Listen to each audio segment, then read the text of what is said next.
What's up, everyone? It's Grimm once again here with 31 Nights, 31 Frights. Every night in October, I'll be watching a horror or Halloween-themed film and offering up a quick, mostly spoiler-free review to see if it's a worthy addition to your own viewing lineup.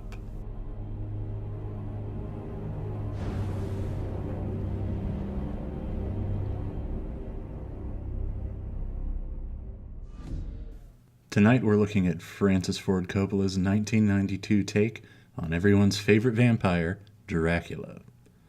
This R-rated film was released on November 13th, 1992, runs for 2 hours and 8 minutes, and is of course based on the novel by Bram Stoker and a script by James V. Hart. The rather colorful cast includes the likes of Gary Oldman as Dracula, Sir Anthony Hopkins as Abraham Van Helsing, Richard E. Grant as Jack Seward, Cary Elwes as Lord Arthur Holmwood, Winona Ryder as Mina, and, for some reason, Keanu Reeves as Jonathan Harker. The film opens with a bit of a flashback as Count Vlad Tepes Dracula wars against the Turks and returns home victorious. However, in an oddly specific move, the Turks have managed to trick Dracula's wife into thinking that he is dead. She, of course, kills herself, prompting Vlad to renounce God. In a trippy scene, he stabs a cross in a church, which quickly begins to bleed. And we're talking Kubrick's The Shining level of blood here. Dracula drinks up the blood and vows to return from the grave. Jump ahead a few hundred years, and we find Ted Theodore Logan, Jonathan Harker, journaling his trip from London to Transylvania to meet this Count Dracula fellow and help him finalize the purchase of several properties in London. The decrepit old Count is immediately creepy in every sense of the word, especially after he finds a locket with a picture of Harker's fiancée in it, a girl who, coincidentally, happens to look just like his former wife. Dracula keeps Harker trapped in the castle, wearing him down bit by bit with mind games, until Harker is nearly killed by the Sisters, women vampires that Dracula keeps around, apparently to seduce wayward guests into vampiric gangbangs. Dracula leaves Harker in their care and ventures to England to find Mina. In London, Dracula seduces and basically rapes Mina's closest friend Lucy while in the form of a wolf. Lucy quickly deteriorates from an apparent loss of blood. Enter Van Helsing, who offers some insight into Lucy's condition, which is essentially a form of vampirism. He is able to study her, learn a bit more about the condition, and help her to prolong her life a little bit, but in the end it still doesn't look good.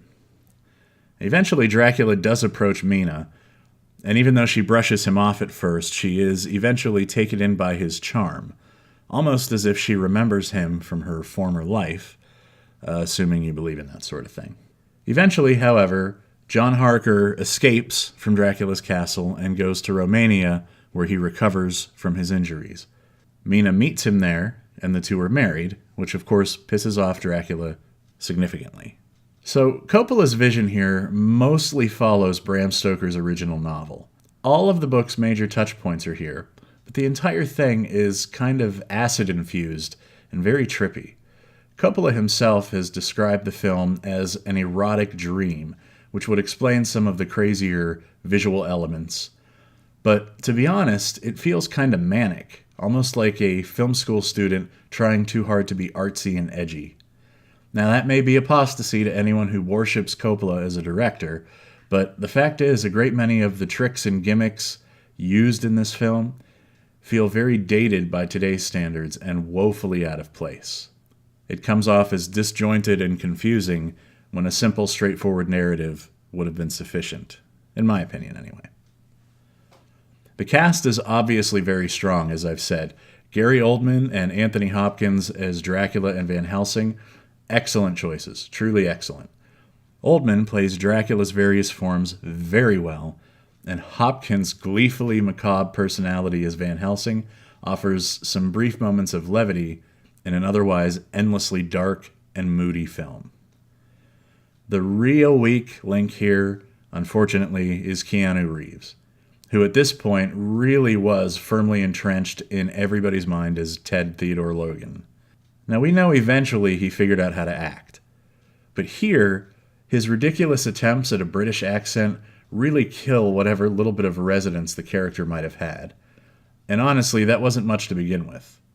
Harker is by nature not one of Stoker's more interesting characters from the book, but in the skilled hands of an early 90s Keanu Reeves, he is brought to life with all the depth, warmth, and interest of a bag of toenail clippings.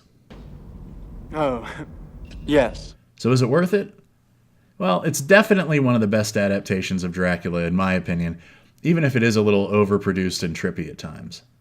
The strong cast, the solid performances, definitely make it one of the most compelling adaptations of the book. That's it for this edition of 31 Nights, 31 Frights. Thanks so much for listening. While you're here, please check out the other shows that Grimm's Scary Tales has to offer. And if you feel so compelled, go ahead and hit that little subscribe button. We hope you'll tune in tomorrow for another quick look at some spooky cinema.